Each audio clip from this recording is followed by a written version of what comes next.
நான் ஆரம்பத்தில் சொன்ன மாதிரி தான் தள்ளுவண்டி கடையில் பிளாட்ஃபார்ம் கடையில் தள்ளுவண்டி கடையிலேருந்து ஏர்போர்ட் வரைக்கும் யூஸ் பண்ணக்கூடிய ஒரு பாக்ஸ் தான் வந்து அந்த பேமெண்ட் பாக்ஸ். ஸோ பேமெண்ட் பாக்ஸ்னால என்னடா உனக்கு பிரச்சனை அப்படின்னாக்கா, எனக்கு வந்து பார்த்தீங்கன்னாக்கா, நான் அது ஒரு நார்மல் ஷாப் தான் வச்சுருந்தேன் ஓகேங்களா ஆரம்பத்தில். அப்போ நான் என்ன பண்ணுவேன் அப்படின்னாக்கா, எனக்கு ஒரு நாளைக்கு ஒரு 4 இல்லைன்னா 5 பேமெண்ட் மட்டும் தான் அந்த கியூஆர் கோட் மூலிமா எனக்கு வரும். மற்றபடி வந்து மற்றதெல்லாம் கையில் காசு கொடுத்து வாங்கிட்டு போயிடுவாங்க ஓகேங்களா. இந்த கியூஆர் கோட் கம்பெனிக்காரங்க என்ன பண்ணிட்டாங்க அப்படின்னாக்கா, கொடுக்கக்குள்ள ஒரு 50 ரூபா நீங்கள் கட்டினா போதும், மாதம் மாதம் அவ்வளோதான் வந்துச்சு, 50 ரூபா தானே போகுது பரவாயில்ல அப்படின்னு சொல்லிட்டு நானும் வாங்கிட்டேன். அதே போல் எனக்கு வந்து வாடகை அப்படிங்கிறது ₹1 தான் வாங்கினாங்க. ஸோ ₹1 தான் வாடகை வாங்கினாங்க, ரொம்ப சீப்பாக இருக்குன்னு வாங்கிட்டேன். ஆனால் கொஞ்ச நாள் கழிச்சு பார்த்தீங்கன்னாக்கா, உங்களுக்கு வந்து டிரான்சாக்ஷன் அதிகமாக இல்லை, அதனால் மாதம் நீங்கள் ₹125 கட்டணும் அப்படின்னாங்க. ₹125 வர்ற வருமானமே கம்மியாக தான் இருக்குது, இல்லை ₹125 மாதம் நான் எப்படி கட்டுறதுன்னு யோசித்தேன். ஓகே, இந்த ப்ராப்ளம் நிறைய பேர் கண்டிப்பாக ஃபேஸ் பண்ணியிருப்பீங்க ஓகேங்களா. அப்போ நான் என்ன பண்ணேன், சரி வச்சு ஒரு புண்ணியம் இல்லை, இதுக்கு காசு வரதில்லை. ஸோ நம்மளுக்கு வந்து மற்ற நெட்வொர்க்கில் மற்ற இதில் வந்து பார்த்தீங்கன்னாக்கா ஃப்ரீயாக கொடுக்குறாங்க. ஸோ அதை நம்ம யூஸ் பண்ணிக்கலான்ட்டு அதை வச்சு நான் மேனேஜ் பண்ணிக்கிட்டேன். பட் ஓகே, ஆனால் இருந்தாலும் கடைகளில் மோஸ்ட்லி பார்த்தீங்கன்னாக்கா, ஒரு தள்ளுவண்டி கடையில் ஒருத்தவங்க வேலை பார்த்துட்ருக்காங்க, அப்போ ஒரு கஸ்டமர் பே பண்ணிட்டு போகிறாரு அப்படின்னாக்கா, இதுதான் அவங்களுக்கு ரொம்ப ஹெல்ப்ஃபுல்லாக இருக்கும். அதுக்கு நம்ம ஆல்டர்னேட்டாக என்ன பண்ண போகிறோம், எப்படி பண்ணுறோம் அப்படிங்கிறது தான் இந்த வீடியோவே ஓகேங்களா. ஸோ அந்த கண்டென்ட்டு தான் நான் இதில் சொல்லியிருக்கேன் சரிங்களா. ஸோ முடிஞ்ச வரைக்கும் வீடியோவை ஸ்கிப் பண்ணாமல் பாருங்கள். Example, received ₹1 on Google Pay for business.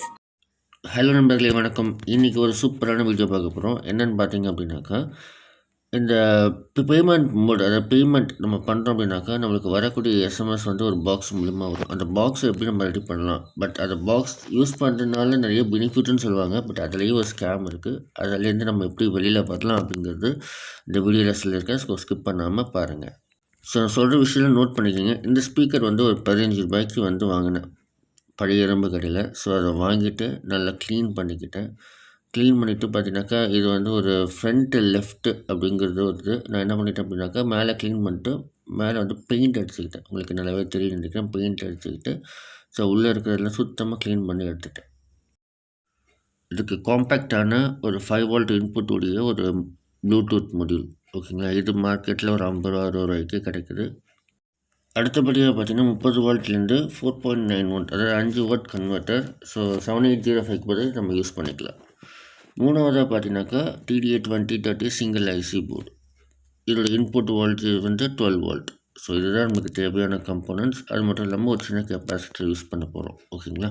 So easiest வேலை ஒரு சின்ன ப்ளூடூத் ஸ்பீக்கர் மாதிரி ரெடி பண்ண போகிறோம். ஸோ அதுக்கு தேவையான கம்போனன்ட்ஸ் சொல்லியிருக்கேன், அதுக்கு தேவையான கெப்பாசிட்டின்னு சொல்லியிருக்கேன். ஸோ இவ்வளோ தான், ஸ்கிப் பண்ணாமல் பாருங்கள், ஜஸ்ட் சீக்கிரமாகவே முடிஞ்சிடும்.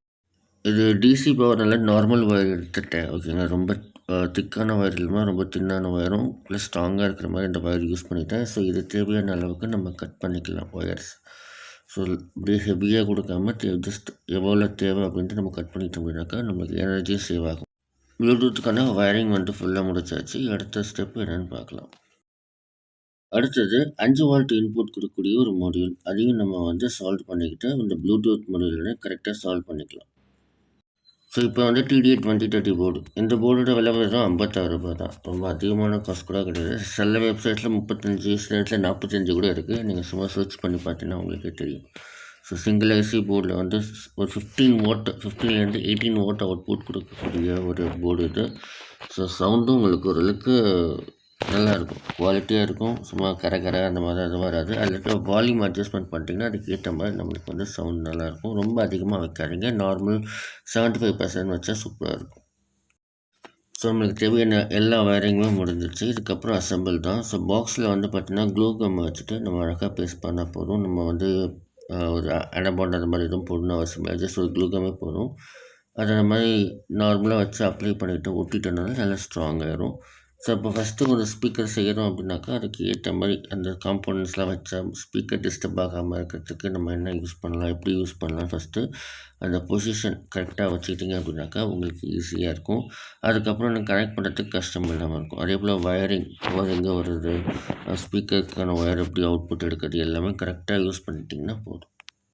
இப்போ பார்த்திங்கன்னா மெயினான காம்போனன்ட்ஸ் எல்லாமே நம்ம வந்து அதில் அசம்பிள் பண்ணிட்டோம். ஸோ அதே போல் வெளியில் வராமல் ஷேக் ஆகாமல் இருக்கிறதுக்கு திருப்பி அந்த க்ளூ கம் வச்சு ஒட்டிக்கிறோம். ஸோ அதுக்கு நமக்கு வந்து ஷேக் ஆகாது ஓகேங்களா. ஏன்னா ஒரு வாட்டி ஃபிக்ஸ் பண்ணிட்டோன்னா திருப்பி எடுக்க போகிறது கிடையாது. அதனால் அப்படியே ஷேக் ஆகாமல் இருக்கிறதுக்கு இந்த மாதிரி க்ளூ கம் வச்சு ஃபுல்லாக ஒட்டிக்கிங்க. இப்போ பாருங்கள், நமக்கு எல்லா வயரும் கொடுத்தாச்சு. ஸ்பீக்கர் அவுட்புட்லேருந்து எல்லாமே கொடுத்துட்டோம். அதே போல் வோல்டேஜ் சைடில் வந்து 12 வோல்ட் வரக்கூடிய பவர் செக்ஷன் அந்த இதுவும் நான் வந்து கனெக்ட் பண்ணிட்டேன்.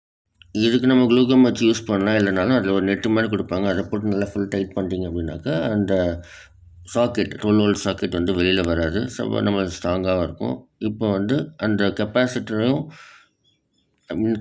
நம்ம யூஸ் பண்ண பார்த்திங்கன்னா அதில் ப்ளஸ் அண்ட் மைனஸ் வந்து ஒயரில் மிக்ஸ் பண்ணிவிட்டு இந்த சாக்கெட்டில் வந்து அதுக்கு ஏற்ற மாதிரி சால்ட்ரிங் பண்ணிட்டோம் அப்படின்னாக்கா வர வோல்டேஜ் வந்து ட்ராப் ஆகாமல் நம்மளுக்கு வந்து ஸ்டேபிளாக வரும். நம்மளுடைய ஸ்பீக்கரை வந்து கரன்னு சவுண்டு வராது. இப்போ என் வாய்ஸ் கேட்குற மாதிரி இல்லாமல் கிளியர் வாய்ஸ் வரும். ஏன்னா மார்னிங்கில் ஏர்லி மார்னிங் ஏஞ்சி ரெக்கார்ட் பண்ணுறேன். ஸோ அதனால் உங்களுக்கு அந்த மாதிரி இருக்கும். அந்த மாதிரி கரகரப்பு இல்லாமல் இருக்கும். அந்த ஸ்பீக்கர் பாக்ஸில் இருந்த ஸ்பீக்கர் தான் யூஸ் பண்ணுறோம். இது வந்து 4 ohms 15 what double magnet speaker. So குவாலிட்டியாக தான் இருக்குது. சவுண்டு நான் செக் பண்ணி பார்த்தேன். ஸோ ஃபைனலாக பார்த்தீங்க அப்படின்னாக்கா ஸ்பீக்கர் எல்லாமே கனெக்ட் பண்ணியாச்சு. ஸோ இதில் வந்து எந்த ஒரு பிரச்சனையும் கிடையாது. ஸ்பீக்கர் கனெக்ட் பண்ணிவிட்டு அதுக்கேற்ற மாதிரி ரெடி பண்ணி வச்சிட்டோம். இப்போ வந்து ஃப்ரண்ட்டு பேனலில் வந்து நம்ம அதை ஸ்க்ரூ பண்ணிக்க போகிறோம்.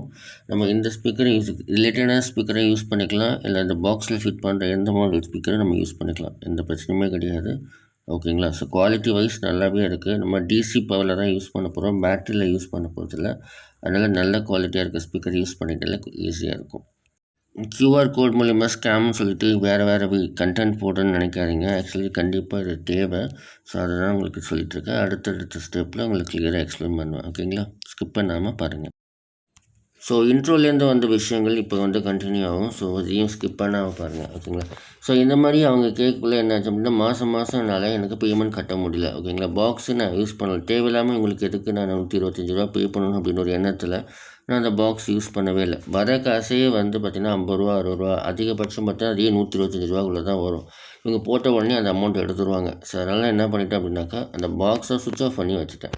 2 மாதம் 3 மாதம் போய்ட்டு 6 மாதம் ஆச்சு. நான் அந்த பாக்ஸ் யூஸ் பண்ணவே இல்லை. வேறு நெட்வொர்க் மூலிமா வந்து இந்த ஃப்ரீயாக யூஸ் பண்ணக்கூடிய, ஏன்னா நம்ம ஃப்ரீயாக கொடுத்தா நம்ம யூஸ் பண்ணுவோம். ஸோ ஃப்ரீயாக யூஸ் பண்ணக்கூடியதை நம்ம யூஸ் பண்ணிட்டு இருந்தேன். அதில் எந்த பிரச்சனையுமே கிடையாது. நோட்டிஃபிகேஷன் பார்த்தீங்கன்னா எனக்கு மொபைல் ஃபோனில் வந்துட்டு இருந்தது. கொஞ்ச நாள் கழிச்சு வந்து கம்பெனிலேருந்து ஃபோன் பண்ணி நீங்கள் 6 மாதத்துக்கு மேலே எங்கள் டிவைஸ் யூஸ் பண்ணல. ஸோ அதனால் நீங்கள் யூஸ் பண்ணாலும் யூஸ் பண்ணலனாலும் அதுக்கான ரெண்ட்டை வந்து நீங்கள் பே பண்ணணும். அந்த போஸ்ட்பெய்ட் பில் கட்டுற மாதிரி ரெண்ட்டை நீங்கள் பே பண்ணணும் அப்படின்னு சொல்லிட்டாங்க. ஸோ என்னங்க நான் யூஸே பண்ணல, அப்புறம் எதுக்கு காசு கட்டணும்னு கேட்டதுக்கு இல்லை அது நீங்கள் கட்டி தான் ஆகணும், இல்லைன்னா நாங்கள் வந்து எக்ஸ்ட்ரா காசு போடுவோம் அப்படின்னாங்க. சரி அதுக்கு என்னங்க சொல்யூஷன் பண்ணுறது அப்படின்னு நான் கேட்டேன். ஏன்னா வந்து நான் சொல்லிட்டேன், நான் எனக்கு வந்து பேமெண்ட் சுத்தமாக வரது கிடையாதுங்க. மாதமே வந்து ஒரு நாளைக்கு நீங்கள் இத்தனை ப்ராசஸ் 200 பேமெண்ட் வரணுனாக்கா எனக்கு அவ்வளோ வராது. ஒரு மாதத்துக்கே எனக்கு அவ்வளோ தான் வரும். அதனால் எனக்கு வந்து இதுக்கு வேஸ்ட்டு தான் இந்த டப்பா அப்படின்னு சொல்லும்போது எப்படி இருந்தாலும் நீங்கள் பே பண்ணணும் அப்படின்னு சொல்லிட்டாங்க. சரிங்களா. ஏன்னா நான் வந்து QR கோட் யூஸ் பண்ணி எந்த பேமெண்ட்டும் பண்ணல. ஸோ அதாவது நான் இந்த பாக்ஸ் வச்சு நான் பண்ணல. பட் எல்லாமே நான் வந்து வேறு அக்கௌண்ட் மூலிமா நான் பண்ணிட்டு இருந்தேன். சரிங்களா. ஸோ அதுதான் விஷயம். ஏன்னா இது வந்து ப்ரொமோஷனுக்கான வீடியோ இல்லை. ஸோ கஷ்டப்படுற காசை வந்து தேவையில்லாமல் இன்னொருத்தவங்க எடுத்துகிட்டு போகக்கூடாது அப்படின்றதுக்காக மட்டும்தான் நான் அந்த வீடியோ க்ரியேட் பண்ணியிருக்கேன். ஸோ எந்த ஒரு கம்பெனியும் நான் ப்ரொமோட் பண்ணலை. ஓகேங்களா. ஸோ மெயினாக தான். ஸோ இன்னொரு விஷயம் என்ன அப்படின்னு பார்த்தீங்கன்னாக்கா, இந்த இது நான் யூஸ் பண்ணிட்டு தான் இருக்கேன். இப்போ வரைக்கும் எந்த பிரச்சனையுமே கிடையாது. எந்த ஒரு ரெண்ட்டுமே நான் பே பண்ணலை. ஓகேங்களா. ஸோ அதுதான் காரணம். ஓகேவா. ஸோ நான் என்ன பண்ணுறேன், திடீர்னு வந்து 90 ரூபா வந்து நீங்கள் பே பண்ணுங்கள் மினிமம் காசு. நீங்கள் 2 மாதத்துக்கு அந்த 90 ரூபா நீங்கள் கட்டிட்டீங்க அப்படின்னாக்கா அதுக்கப்புறம் அந்த பாக்ஸ் எடுத்துகிட்டு போயிடுவாங்க, பிரச்சனை இல்லை அப்படின்னாங்க. சரி நான் 90 ரூபா பே பண்ணிவிட்டேன். கால் பண்ணாங்க. எத்தனை மணிக்கு கால் பண்ணாங்க? காலைல 6 மணிக்கு கால் பண்ணுவாங்க. அந்த நேரத்தில் நம்ம போய் பாக்ஸ் எப்படி கொடுக்க முடியும் சொல்லுங்கள். அப்புறம் 2-3 வாட்டி கால் பண்ணாங்க. நான் சொன்னேன் இந்த மாதிரி வர முடியாதுங்க, நீங்கள் வரதுக்கு ஒரு இயர்லி டைம்லலாம் வராமல் ஒரு 10 மணிக்கு மேலே வாங்க, நான் எடுத்து வந்து கொடுக்குறேன்னு கூட சொல்லிவிட்டேன். அதுக்கப்புறம் எந்த காலுமே வரல. திருப்பி ஒரு 2-3 மாதம் கழிச்சு கால் பண்ணுவாங்கன்னு நினைக்கிறேன். ஸோ ஓகே, இப்போ மேட்ருக்கு வருவோம். இப்போ என்ன பண்ணிட்டாங்க, இந்த பாக்ஸ் வந்து ரெடி பண்ணேன். ஸோ ரெடி பண்ணிவிட்டு நம்ம அந்த அப்ளிகேஷனை யூஸ் பண்ணிவிட்டு அந்த அப்ளிகேஷனில் நிறைய ஆப்ஷன் கொடுத்துருக்காங்க. ஸோ அந்த ஆப்ஷனை நம்ம எப்படி யூஸ் பண்ணலாம் அப்படிங்கிறது நான் இந்த வீடியோவில் சொல்கிறேன். ஸோ ஸ்கிப் பண்ணாமல் பாருங்கள். ஸோ கேமரா வந்து கொஞ்சம் ரொட்டேட் பண்ணி தான் எடுத்துருக்கேன். ஸ்க்ரீன் ரெக்கார்ட் பண்ணியிருக்கேன். ஸோ அதுக்கேற்ற மாதிரி பார்த்துக்குங்க. ஓகே, இதில் வந்து நம்ம அந்த அப்ளிகேஷன் வந்து கூகுள் ப்ளேயில் இருக்கும். ஓகேங்களா. கூகுள் ப்ளேயில் இருக்கும். ஸோ இது கூகுள் ரிலேட்டடான ஒரு அப்ளிகேஷன் தான். ஸோ வேறு எதுவுமே கிடையாது. ப்ளே ஸ்டோரில் போய்ட்டு நீங்கள் ஆல்ரெடி வச்சுருக்கீங்க அப்படின்னாக்கா கூகுள் பே எல்லா ஃபோன்லேயுமே இருக்கும். ஓகேங்களா. இல்லை வந்து Google Pay business, GPay business போட்டிங்கனாக்கா இந்த மாதிரி பிஸ்னஸ் வரும். ஸோ பிஸ்னஸ் அப்ளிகேஷன் நான் ஆல்ரெடி இன்ஸ்டால் பண்ணியிருக்கேன். ஸோ இன்ஸ்டால் பண்ணிக்கோங்க. இன்ஸ்டால் பண்ணிட்டு கூகுள் பேயில் இருக்கிற மாதிரி ஜஸ்ட் வேறு எதுவுமே இல்லை. ஆட் அக்கௌண்ட் கொடுக்கணும், அவ்வளோதான். ஓகேங்களா. ஸோ இது பார்த்தீங்கன்னாக்கா என்னோடய கடை பேர் சாய்ராம் ஹெர்பல்ஸ். ஸோ இதில் வந்து இன்றைக்கி பேமெண்ட் எதுவுமே கிடையாது. ஓகேங்களா? இப்போ ஓவரால் ஷோ ஆல் பேமெண்ட் அப்படின்னு பார்க்கக்குள்ள நம்ம பாருங்கள். ஸோ இந்த மாதிரி வந்து பேமெண்ட் வந்து நம்மளுக்கு காட்டும். சரிங்களா? இதில் வந்து என்னடா இப்படி எல்லா ஃபோன்லேயும் வரக்கூடியதானே அப்படி இல்லை. ப்ரொஃபைல் கிளிக் பண்ணுங்கள். ப்ரொஃபைல் கிளிக் பண்ணோன்னே பார்த்தீங்கன்னாக்கா உங்களுக்கு அட்வான்ஸ் செட்டிங்ஸ் இருக்கும். அட்வான்ஸ் செட்டிங்ஸ் பார்த்தீங்கன்னா பேமெண்ட் நோட்டிஃபிகேஷன் இருக்கும். ஸோ பேமெண்ட் நோட்டிஃபிகேஷனில் ஆப் நோட்டிஃபிகேஷன் ஆன் பண்ணிக்கோங்க. ஒரு பர்மனன்ட் நோட்டிஃபிகேஷன் வச்சுக்கலாம். அது பேக்ரவுண்டில் ரன் ஆகிற மாதிரி வச்சுக்கலாம். எப்பவுமே நோட்டிஃபிகேஷன் வந்து ஸ்க்ரீனில் மேலே இருக்கிற மாதிரி ஸ்க்ரால் பண்ண வரும் பார்த்தீங்கன்னா, அங்கே இருக்கிற மாதிரி இதை ஆன் பண்ணி வச்சுக்கலாம். நான் எனக்கு தேவையில்லைன்னு வச்சுக்கிட்டேன். அப்புறம் ஃபுல் ஸ்க்ரீன் நோட்டிஃபிகேஷன் பேமெண்ட் வந்துச்சுனாக்கா மற்ற எந்த யூஸ் பண்ணாலும் இது முன்னாடி வந்து நிற்கும்.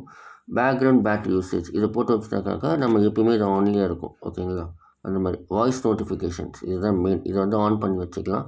இதில் வந்து வால்யூம் வச்சுக்கலாம். ஸோ எவ்வளோ வேணும்ன்ட்டு நம்ம வச்சுக்கலாம். Example, received ₹1 on Google Pay for Business. ஓகேங்களா? Example, received ₹1 on Google Pay for Business. Okay. நான் ஆக்சுவலி தமிழ் யூஸ் பண்ணேன். ஆனால் இங்கிலீஷ் மிக்ஸ் பண்ணி தான் வருது. ஓகேங்களா? ஸோ இதுதான். ஸோ இந்த நோட்டிஃபிகேஷன் நம்ம ஆன் பண்ணிக்கலாம். இல்லை லாங்குவேஜ் மல்டிபிள் லாங்குவேஜ் கொடுத்துருக்காங்க. எடுத்துக்காட்டு, கூகுள் பே ஃபார் பிஸ்னஸில் ₹1 பெறப்பட்டது.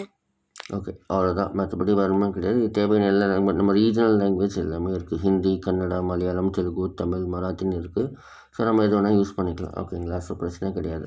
இவ்வளோதான். இதை வந்து எப்படி யூஸ் பண்ண அப்படின்னாக்கா, நான் வந்து என்ன பண்ணிட்டேன் அப்படின்னா ப்ளூடூத் ஸ்பீக்கர் வந்து நானே ரெடி பண்ணேன். இதை நீங்கள் ஒரு கடையில் ப்ளூடூத் ஸ்பீக்கர் கூட வாங்கிக்கலாம். பட் அது ரொம்ப காஸ்ட் வைஸ் அதிகமாகும். இது நான் பழைய இரும்பு கடையில் வாங்கின ஸ்பீக்கரை வச்சு ரெடி பண்ணேன். இதுக்கு பவர் சப்ளை நார்மல் ஒரு 12 வோல்ட் அடாப்டர். அந்த 12 வோல்ட் அடாப்டர் கூட அந்த பழைய இரும்பு கடையில் சும்மா தான் கிடந்தது. என்ன எடுத்துப்பாங்க ஒர்க் ஆகுதான்னு தெரியல அப்படின்னாங்க. பட் வந்து கனெக்ட் பண்ணி பார்த்தா எனக்கு ஒர்க் ஆச்சு. இது 12 வோல்ட் 1.5 ஆம்ப் அவ்வளோதான். ஸோ நார்மல் யூசேஜ் தான். நமக்கு அதிக கரண்ட் செலவும் கிடையாது. இதை கனெக்ட் பண்ணி வச்சிட்டோம் அப்படின்னாக்கா நம்மளுக்கு ஆட்டோமேட்டிக்காக வந்துட்டுருக்கும். இல்லை ப்ளூடூத் ஸ்பீக்கர்னால் பேட்டரி ரிலேட்டடாக வரக்கூடியதான். நம்ம அதை கூட நம்ம யூஸ் பண்ணிக்கலாம். இந்த ஃபோன் ப்ளூடூத்தில் நம்ம கனெக்ட் பண்ணாலே போதும். ஸோ ஈஸியான வழியில் பேமெண்ட் நோட்டிஃபிகேஷன் எப்படி வருதுன்னு சொல்லிட்டு இந்த வீடியோ சொல்லியிருக்கேன். ஸோ மறக்காமல் உங்கள் ஃப்ரெண்ட்ஸுக்கு ஷேர் பண்ணுங்கள். கண்டிப்பாக யூஸ்ஃபுல்லாக இருக்கும்.